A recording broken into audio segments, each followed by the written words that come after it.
Queridos irmãos, saúdo a todos com a graciosa paz do Senhor. Antes de lermos os louvores que nós cantamos aqui hoje, todos falando do nosso verdadeiro Rei, do nosso verdadeiro Senhor, aquele que presidirá sobre nós e o seu reino nunca terá fim, porque ele venceu a morte. E nele somos mais que vencedores. Vamos ficar de pé, queridos. Segundo Reis, capítulo 22, versículo 1. Nós vamos ler até o versículo 11. Tinha Josias 8 anos de idade quando começou a reinar, e reinou 31 anos em Jerusalém. Sua mãe se chamava Jedida, e era filha de Adaías, de Boscate. Fez ele o que era reto perante o Senhor, andou em todo o caminho de Davi, seu pai, e não se desviou, nem para a direita, nem para a esquerda. No 18º ano do seu reinado, o rei Josias mandou o escrivão Safã, filho de Azalias, filho de Mesulão, à casa do Senhor, dizendo: sobe a Ilquias, o sumo sacerdote, para que conte o dinheiro que se trouxe à casa do Senhor, e o qual os guardas da porta juntaram do povo, que o deem nas mãos dos que dirigem a obra, e tem o seu cargo na casa do Senhor, para que paguem àqueles que fazem a obra que há na casa do Senhor, para repararem os estragos da casa, aos carpinteiros, aos edificadores e aos pedreiros, e comprem madeira e pedras lavradas para repararem os estragos da casa. Porém, não se pediu conta do dinheiro que lhes entregara nas mãos, porquanto procediam com fidelidade. Então disse o sumo sacerdote Ilquias ao escrivão Safã: achei o livro da lei na casa do Senhor. Ilquias entregou o livro a Safã, e este o leu. Então o escrivão Safã veio ter com o rei, e lhe deu relatório dizendo: teus servos contaram o dinheiro que se achou na casa, e o entregaram nas mãos do que dirigem a obra, e tem o seu cargo na casa do Senhor. Relatou mais o escrivão Safã ao rei, dizendo: o sacerdote Ilquias me entregou um livro. E Safã o leu diante do rei. Então o rei, ouvindo as palavras do livro da lei, rasgou as suas vestes. Vamos orar? Feche seus olhos, mantenha sua Bíblia aberta. Senhor meu Deus, obrigado por esse momento tão precioso de adoração. Esses louvores, ó Pai, que enchem a nossa alma de júbilo, de alegria, de exaltação ao Senhor. Ó Deus, porque o Senhor é o nosso Deus, é o nosso Senhor, é o nosso Rei, que governa soberanamente sobre homens, sobre reinos e sobre reis. E a Ti, Senhor, pertence todo louvor, e a Ti somente toda a honra e toda a glória, e em Ti somente está depositado toda a nossa fé e esperança. Mas nessa noite, Senhor, nós estamos aqui diante de Ti, e pedimos, Pai, fala-nos pela Tua palavra, visita o nosso coração e prepara-nos para estarmos à mesa com o Senhor, em nome de Jesus. Podeis sentar, queridos. Irmãos, nós temos tantos motivos para glorificar o Senhor, que às vezes nós nos misturamos com tantas coisas que nós temos para agradecê-lo, para glorificá-lo. Ontem nós tivemos um culto aqui maravilhoso, extraordinário, em comemoração aos 505 anos da Reforma Protestante, louvores belíssimos, uma adoração, o Espírito Santo se movendo livremente no nosso meio. Tivemos aqui um momento de comunhão com os irmãos depois, mas também a nossa igreja que começou numa garagem, a nossa igreja que começou, ou melhor, nem foi numa garagem, eu vou voltar, foi numa sala num fundo do quintal da minha mãe. Foi ali numa sala, alguns irmãos ali, orando, buscando o Senhor, o que o Senhor queria nos mostrar, por que razão esta igreja nasceu? Porque, irmãos, nossa alma tinha sede de Deus. Eu acredito que se eu sentar com cada um aqui, cada um vai contar uma história, mas um ponto haverá em comum, que todos nós queríamos conhecer um pouco mais o Senhor.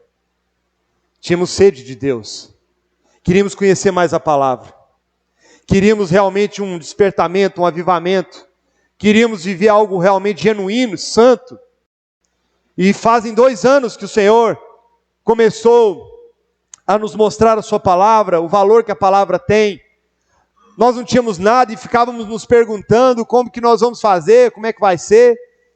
Hoje mesmo nós estávamos aqui organizando a igreja, depois de ontem, né? Porque crente, quando senta para comer, né? Aí a gente foi arrumar a igreja, foi organizar tudo. E eu, olhando, né, aqui para esse local simples, humilde, e pensando, né? O Senhor realmente é dono da prata e do ouro, né? Não tem explicação. E a história que nós lemos é muito parecida com a nossa. A história que nós lemos na Bíblia, irmãos, que nós acabamos de ler, é parecidíssima. Eu queria muito que vocês mantivessem a Bíblia aberta, porque eu quero mostrar para vocês o tanto que essa história é parecida. Nós acabamos de ler a história do rei Josias, que começou a reinar com apenas 8 aninhos de idade. Ele só tinha 8 anos, era uma criança. Mas como era a vida no tempo de Josias? Como era Israel, como era Judá, como era Jerusalém no tempo do menino Josias? Olhem comigo aí, os irmãos estão com a Bíblia aberta no capítulo 21, versículo 1. Tinha Manassés 12 anos de idade quando começou a reinar. Manassés era o avô de Josias. Olha que interessante. Vá comigo para o versículo 3, do 21. Pois tornou a edificar os altos que Ezequias, seu pai, havia destruído, e levantou altares a Baal, fez um poste ídolo, como que fizera Acabe, rei de Israel, e se prostrou diante de todo o exército do céu, e o serviu, e edificou altares na casa do Senhor, da qual o Senhor tinha dito, em Jerusalém porei o meu nome. Também edificou altar a todo o exército do céu, nos 2 átrios da casa do Senhor, queimou a seu filho como sacrifício, adivinhava pelas nuvens, era agoureiro e tratava com médiuns e feiticeiros. Prosseguiu em fazer o que era mal perante o Senhor, para provocar a ira. Também pôs a imagem de escultura do poste ídolo que tinha feito na casa que o Senhor dissera a Davi e Salomão. Fizera Davi e Salomão, seu filho, e nesta casa em Jerusalém, que escolhi de todas as tribos de Israel, porei o meu nome para sempre. Agora olha o 9, irmãos, olha o 9. Eles, porém, não ouviram, e Manassés de tal modo os fez errar, que se fizeram pior do que as nações que o Senhor tinha destruído diante dos olhos de Israel. Irmãos, Manassés foi de longe o pior rei que Jerusalém já teve. O homem era um demônio em pessoa. E alguém pode dizer assim, mas como assim? Jerusalém não era do Senhor? O Senhor não havia prometido a Davi que não faltaria um rei para Israel? Mas como assim, Manassés era esse demônio? Irmãos, acho que vocês não entenderam. Ele queimou o próprio filho em adoração a um Deus que não existe. Ele criou altares e postes, ídolos, idolatria. Ele profanou o templo de Deus. Ele instaurou a idolatria de um modo que foi pior do que as nações ao redor de Israel. Ele conseguiu fazer com que Jerusalém se tornasse uma nação mais pagã, mais distante de Deus do que os próprios filisteus, do que os amorreus. O texto aqui, irmãos, fala que esse homem, ele foi preso, ele foi levado para o Egito e lançado no calabouço. Tamanha crueldade desse homem. E a palavra não explica como, mas ela fala o seguinte, que esse homem, Manassés, orou muitíssimo ao Senhor. Ele orou muito ao Senhor. E o Senhor restaurou o reino. A Bíblia não fala como, mas ele voltou para o trono. E aí o filho dele, versículo 19, Amon, tinha 22 anos de idade quando começou a reinar. Manassés morreu, o filho Amon começou a reinar. Agora olha comigo aqui, irmãos. Versículo 21. Andou em todo o caminho em que andara seu pai, serviu os ídolos que ele servira e os adorou, e assim abandonou ele ao Senhor Deus de seus pais, e não andou no caminho do Senhor. Amon era um filho de demônio, era outro demônio. Fez tudo que era mal aos olhos do Senhor, fez Israel pecar, adorar outros deuses e acender a ira de Deus. Só que olha o que aconteceu. Irmãos, presta atenção nisso. Versículo 23. Os servos do rei Amon conspiraram contra ele e o mataram em sua própria casa. Eu quero parar aqui só um minuto para falar uma coisa aqui para vocês. Tem hora que parece que o mal prevalece, não tem? Não tem, irmãos? A gente fica vendo as coisas, dá uma indignação, não dá?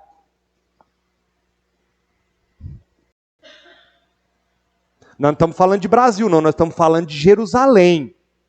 Nós estamos falando de Israel, o lugar santo, o lugar da habitação de Deus, onde Deus disse que colocaria o seu nome.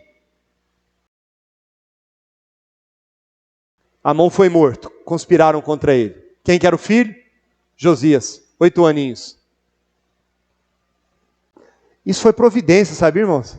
Porque com 8 anos não deu tempo dele se corromper com o avô e com o pai. Com 8 anos não deu para ele ver a miséria que Israel vivia. Com 8 anos ele não tinha noção do que Israel estava vivendo.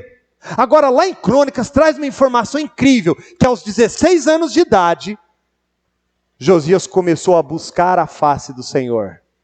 Ele tinha uma admiração por Davi, ele tinha uma admiração por Salomão. Ele começou a orar, ele começou a buscar o Senhor, ele começou a orar, e quando ele tinha 18 anos, ele deu uma ordem, porque agora ele já podia dar ordens. Aos 18 anos, ele chama Safã, ele chama Ilquias, e ele fala assim, eu quero que vocês reformem a casa do Senhor. Quero que vocês vá lá e reformem a casa do Senhor. Pega lá o dinheiro lá que eles arrecadaram lá, que eles arrecadam lá. A mesma casa, viu, irmãos? A mesma casa que estava cheia de idolatria, velha, esquecida, cheia de pessoas que não eram do Senhor, cheio de adivinhos, cheio de macumbaria, cheio de tudo quanto estava lá, na casa do Senhor. Aí ele dá uma ordem, aos 18 anos de idade. Eu quero que reforme a casa do Senhor. Vai lá, pega o dinheiro, pega tudo, e dá na mão dos servos. Eu quero que restaure essa casa. Primeira coisa, irmãos, que eu aprendo com esse homem aqui. Nós queremos viver um avivamento? Queremos? Precisamos reedificar a casa. Precisamos pôr a casa em ordem. Esse foi algo que nos despertou lá atrás. Algo estava errado, presbítero. Algo estava errado. Havia coisas que não pertenciam ao Senhor. Haviam sinais que não pertenciam ao Senhor. Outrora foram uma casa onde Deus falava, outrora foram um lugar onde Deus deu sinais, nos deu experiências, é verdade, mas olhávamos e havia algo estranho. Precisamos de uma reforma, precisamos restaurar, precisamos voltar às Escrituras, precisamos olhar para a palavra, precisamos voltar àquilo que é a vontade de Deus, precisamos obedecer esse Deus, começamos a buscar o Senhor. E olha o que aconteceu, irmãos. É o segundo ponto da nossa pregação. Capítulo 22, versículo 8. Então disse o sumo sacerdote Ilquias ao escrivão Safã: achei o livro da lei na casa do Senhor. Irmãos, o livro estava escondido, sabe lá onde? o livro da lei, o livro precioso que deveria ser lido todos os dias, e de 7 em 7 dias deveria ser relido. Ele estava esquecido, ele estava no meio de escombros, estava largado ao léu. Veja, meus irmãos, a expressão é clara. O sumo sacerdote, o que devia ser responsável pela lei, o que devia ser responsável pelo livro. Eu fico me perguntando, que culto é esse que eles faziam que não tinha o livro da lei? Porque ele era o sumo sacerdote. Que culto é esse? O que eles usavam para fazer o culto? A Bíblia não conta. Os irmãos percebem o tanto que eles se distanciaram de Deus e da palavra, mas quando eles começaram a reformar o templo, eles acharam o tesouro mais precioso que estava perdido, a palavra. Eles encontraram a palavra. Eles pegaram a palavra. Como assim? Estava aqui o tempo todo, esse livro. E eles levaram para o rei. Foram dar o relatório para o rei. Rei, estamos reformando a casa do Senhor, mas o principal nós temos que te contar. Você não sabe da maior. Nós encontramos o livro de Deus, nós encontramos o livro da lei, nós encontramos a palavra, nós encontramos, estava escondido, nós encontramos. E olha o que a palavra fala no versículo 10. Relatou mais o escrivão Safã, o rei, dizendo: o sacerdote Euquias me entregou um livro, e Safã leu diante do rei. Tendo o rei ouvido as palavras do livro da lei, rasgou as suas vestes. Vocês lembram que eu falei que aos 16 anos ele estava orando ao Senhor? Ele estava buscando Deus, ele queria conhecer Deus. Agora chega lá o escrivão e começa a ler o livro para ele. Começa a ler e ele começa a ficar impactado. Ele começa a olhar para si, ele começa a ouvir aquelas palavras, e ele rasga suas vestes em arrependimento, em quebrantamento, em contrição. Ele conhece, antes ele conhecia um Deus que ele ouviu falar do Deus de Davi, ele ouviu falar do Deus de Salomão, ele ouviu falar do Deus de Ezequias, ele ouviu falar até mesmo que Deus tirou o Manassés, aquele demônio lá do meio dos egípcios, mas agora ele estava diante do livro do próprio Deus, ele estava diante do Senhor dos exércitos. Ele então se humilha, ele rasga suas vestes de rei, reconhecendo que só o Senhor é Deus. Irmãos, esse foi o nosso segundo passo. Quando nós olhamos para esse livro e descobrimos que nós não sabíamos nada dele, que nós não conhecíamos nada desse livro. E sabe o que é mais interessante, irmãos? 2 anos depois, nós descobrimos que sabemos menos do que pensávamos que sabíamos. E cada vez, irmãos, que nós olhamos para esse livro, e nós nos reunimos aqui, cada vez, meus irmãos, como ontem a palavra foi trazida aqui, nós olhamos e falamos assim: meu Deus, quanta coisa eu preciso pôr em ordem na minha vida. Meu Deus, como pode, como eu vivi tanto tempo no engano, como eu vivi tanto tempo assim. Eu ouvi de um irmão esses dias: Paulinho, eu era convencido, eu não tinha me convertido, mas agora sim, meu irmão, agora sim. Ontem mesmo eu estava conversando com um irmão, um jovem, ele falou assim: olha, eu não entendia nada, eu passei anos na igreja, mas agora eu consigo, eu abro esse livro e Deus fala comigo. Eu não vejo a hora de sair do trabalho para chegar em casa e para ler a palavra, para Deus falar comigo. Meu irmão, nós reencontramos o livro. Ele estava lá, engavetado, no meio de tanta parafernália religiosa, no meio de tanta pompa dos homens. Ele estava lá, mas o Espírito Santo trouxe ele e entregou nas nossas mãos. Ai, meu. Mas aí, a gente vai para o nosso terceiro ponto, né? Ele podia, como rei, só ter pego. Ah, não, que bonito. Manda encadernar lá. Põe uma capa nova, ele está meio velhinho, né? Põe lá na estante lá, eu quero ficar olhando para ele. Mas não foi isso que ele fez. Vejam comigo, meus irmãos.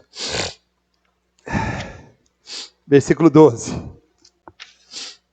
Ordenou o rei Uquias, o sacerdote, a Aicão, filho de Safã, a Aquibor, filho de Micaías, a Safã, o escrivão, e a Asaías, servo do rei, dizendo: ide, consultai o Senhor por mim, pelo novo, e por todo Judá, pelo povo e por todo Judá, acerca das palavras desse livro que se achou, porque grande é o furor do Senhor que se acendeu contra nós, porquanto nossos pais não deram ouvido às palavras desse livro, para fazerem segundo tudo quanto nele está escrito. Irmãos, quando o escrivão Safã começou a ler, abram comigo a palavra, irmãos, porque não tem jeito. Os irmãos, Deuteronômio, abram comigo lá no comecinho. 5º livro da Bíblia. Muitos estudiosos entendem que eles encontraram o livro de Deuteronômio no templo. E o Safã começou a ler. Olha o que ele leu em determinado momento. Deuteronômio 4, versículo 25. Olha o que ele certamente leu. Deuteronômio 4, versículo 25. Quando, pois, gerardes filhos e filhos de filhos, e vos envelhecerdes na terra, e vos corromperdes e fizerdes alguma imagem esculpida, semelhança de alguma coisa que fizerdes mal aos olhos do Senhor teu Deus, para provocar a ira. Lembra que Manassés provocou a ira de Deus? Hoje tomo por testemunha contra vós outros, o céu e a terra, que com efeito perecereis. E imediatamente da terra a qual, passado o Jordão, ides possuir, não prolongareis os vossos dias nela, antes sereis de todos destruídos. O Senhor vos espalhará entre os povos, e restareis, poucos em números entre as gentes, aonde o Senhor vos conduzirá. Lá servireis a deuses que são obras de mãos de homens, madeira e de pedra, que não veem, não ouvem, não comem, não cheiram. De lá buscarás o Senhor teu Deus, e o acharás quando buscar de todo o coração e de toda a tua alma. Quando o povo saiu do Egito, o Senhor deu essa palavra através de Moisés. Profecia. Seus filhos terão filhos, e terão filhos, e terão filhos, e eles vão me abandonar, e eu vou dispersá-los, e eu vou levá-los para outra terra. Quando Josias, ele se depara com essa realidade, quando ele olha para isso, meus irmãos, sobe um temor no coração dele. Ele olha para essa realidade escrita em Deuteronômio e fala assim: somos nós, vai se cumprir em nós, a ira de Deus virá sobre nós. Então ele envia esses homens para consultarem ao Senhor.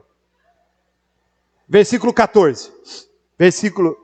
Segundo Reis 22, 14. Então o sacerdote Ilquias, Aiucão, Aquibor, Safã, Asaías foram ter com a profetisa Ulda, mulher de Salum, o guarda-roupa, filho de Tiquivá, filho de Arás, e lhe falarão.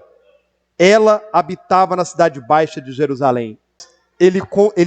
Ele não satisfeito, queridos, ele não satisfeito em ter descoberto, ele queria saber mais, ele queria conhecer mais, ele queria saber mais, e ele temeu porque ele viu um juízo.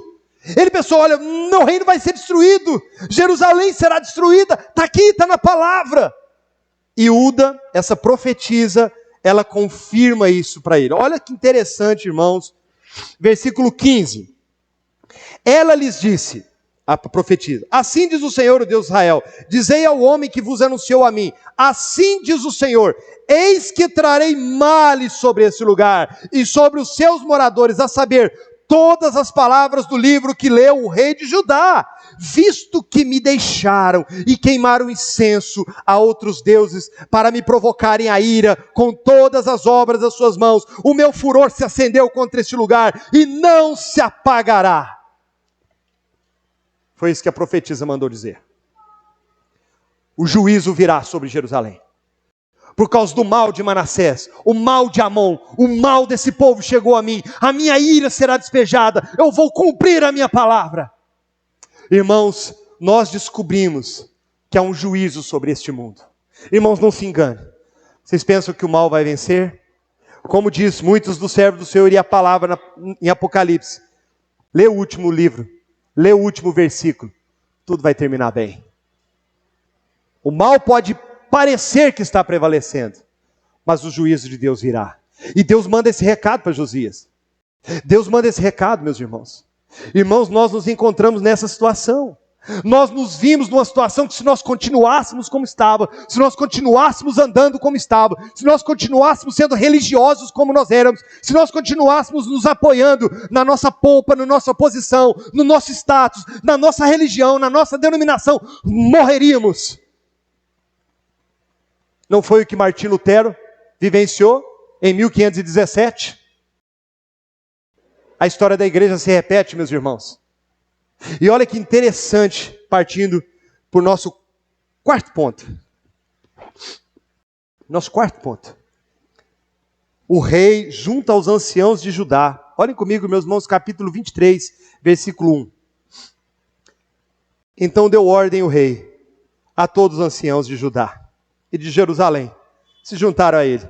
O rei subiu à casa do Senhor, e com ele todos os homens de Judá, todos os moradores de Jerusalém, os sacerdotes, os profetas, todo o povo, desde o menor até o maior, e leu diante deles todas as palavras do livro da aliança que foram encontradas na casa do Senhor. O rei se pôs em pé, junto à coluna, e fez aliança ante o Senhor. Primeiro, restauração do templo. Ele deu ordem para que fosse restaurado. Querido, nós precisamos urgentemente de um avivamento, de uma restauração, de um renovo. Eu tenho visto muitos irmãos abatidos. Eu tenho visto muitos irmãos cansados. Eu tenho visto muitos irmãos aflitos. Eu tenho visto muitos irmãos com medo, com receios. Queridos, olhe para isso. Nós estamos diante da palavra. O Senhor nos confiou novamente a palavra dele. Palavra de poder. Palavra que restaura, que fala. E diante dessa palavra, nós não podemos ficar de qualquer maneira. O que o Senhor quer de mim? Você já se perguntou isso, irmãos? Você já fez como Josias? O que o Senhor quer de você? O que Ele espera de você? O que Deus tem para você? E quando Josias tomou conhecimento, o que ele fez? Ele reuniu todo o povo.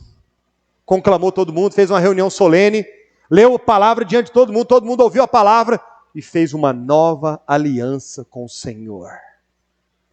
Irmãos, é tempo de fazermos uma nova aliança com Deus.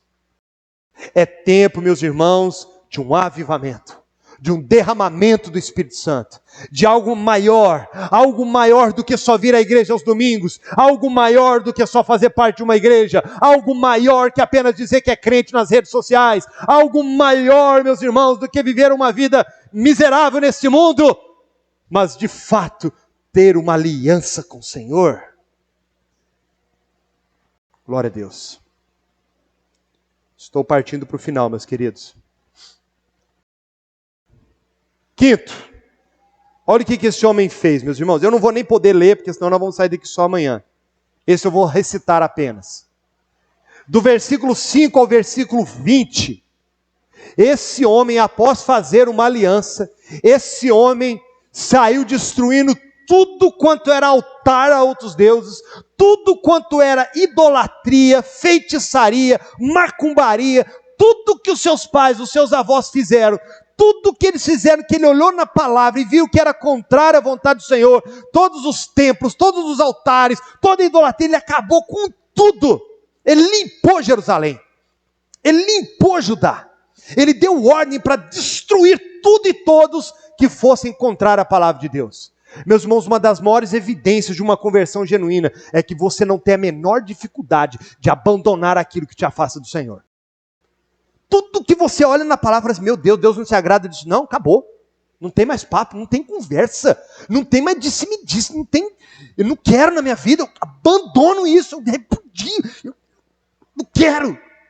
Foi o que Josias fez. Josias queria um Judá que glorificasse o Senhor, um Judá que adorasse ao Senhor. E qual foi o resultado disso, meus irmãos?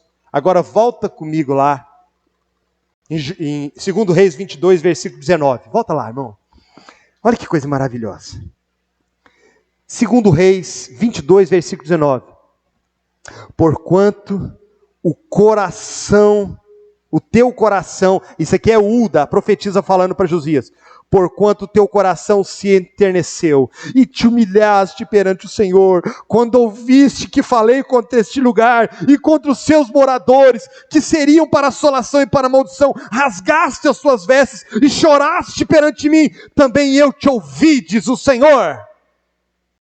Meus irmãos, quando Josias rasga suas vestes, quando ele chora, Deus vê.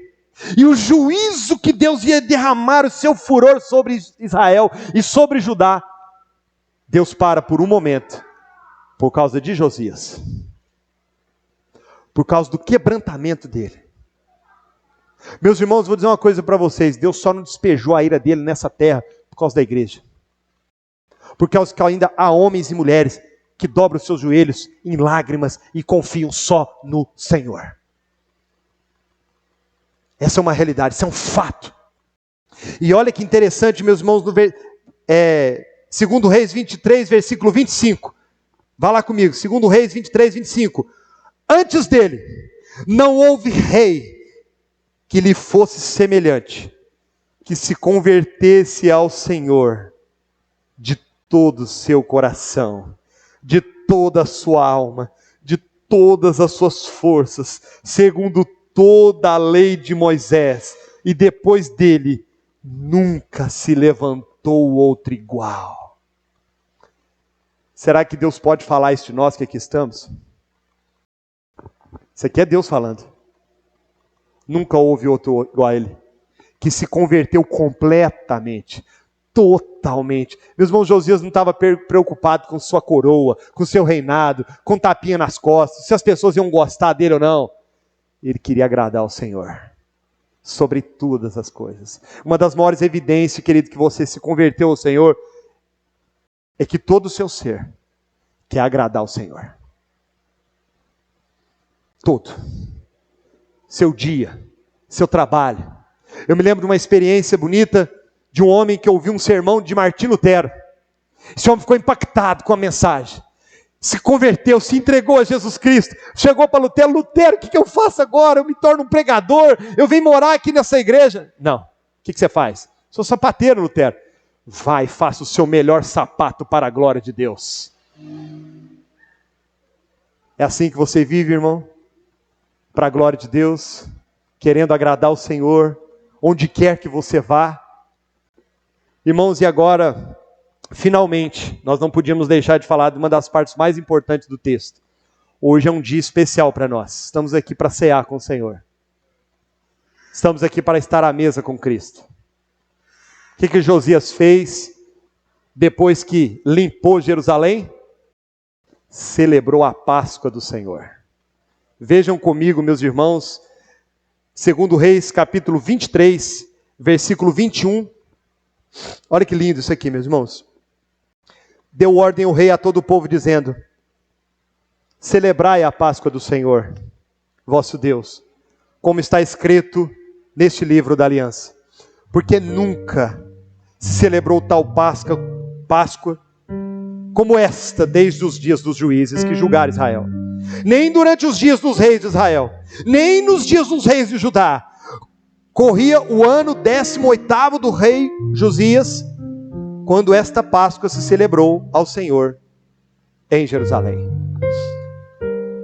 Sabe qual que é a outra evidência que você foi salvo, você realmente se converteu? Sua alegria é adorar o Senhor. Você quer prestar culto ao Senhor. Você quer estar na presença dEle. Josias olhou para a palavra e falou assim: mas a palavra fala que tem as festas, tem a Páscoa. Vamos celebrar a Páscoa. Vamos celebrar. E qual é a nossa Páscoa, irmãos? Cristo Jesus derramou o seu sangue na cruz, comeu sozinho as ervas amargosas. A Páscoa, meus irmãos, era um símbolo da saída do povo da escravidão. Cada ano que se repetia a Páscoa, eles se lembravam que um dia Deus os tirou da escravidão. Quando o Senhor Jesus vem, meus irmãos, em seu ministério, Ele chama os discípulos, Ele chama os seus e Ele fala: desejei muito, desejei ardentemente comer convosco esta Páscoa. Preparemos a Páscoa. Só que essa Páscoa tinha elementos diferentes. O cordeiro já não estava ali para ser morto, porque era o próprio Filho de Deus presente. As ervas amargosas, que eram tradicionais no Velho Testamento, já não estavam mais presentes, porque ele sozinho comeu todas essas ervas amargosas, pagando um alto preço naquela cruz. Mas estava ali presente o vinho, o cálice da nova aliança. Estava ali presente o pão. Esse é o meu corpo que é partido por vós. Comai, bebei. Irmãos, nós estamos diante de um texto aqui lindíssimo, maravilhosíssimo, de algo que o Senhor fez por amor a Israel naquele momento, por Judá. Eu quero dizer uma coisa aqui para os irmãos. Presta atenção, irmãos. O Senhor foi muito misericordioso conosco por estarmos aqui, sabia? O ato de estarmos aqui hoje, 2 anos, esta pequena igreja, uma igreja simples, é um ato da graça de Deus, é um ato da misericórdia de Deus. E o Senhor está presente aqui, queridos, para fazer conosco uma nova aliança. Nós estamos diante da palavra de Deus. O que você vai fazer com ela? Ela tem transformado você? Você tem vivido um processo de restauração na sua vida? Você só mudou de igreja? Só foi de endereço? Ou não? Ou Deus tem falado com você e tem transformado sua vida? Você tem tido prazer na casa do Senhor? Você tem tido facilidade, irmão, se santificar, abandonar aquelas coisas que te afastam de Deus? Então, irmãos, você tem grande motivo de celebrar ao Senhor hoje. Grande motivo. Eu queria